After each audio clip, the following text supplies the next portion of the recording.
How to resolve connectivity issues in iPhone. First, go to Settings and click on Wi-Fi. Click on the I symbol and then click on Forget this network and rejoin to your Wi-Fi again. If the connectivity issue is still not fixed, go to Settings and now go to General. Click on VPN and Device Management there, and delete the VPN if any VPN is turned on.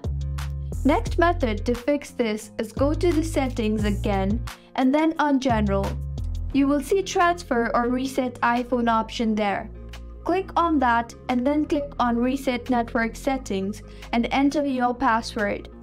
By now your connection issue should have been fixed. If still not, try restarting your phone by pressing the volume up button and power button together. If you find this tutorial helpful, do subscribe to our channel. Thank you for staying with us until the end.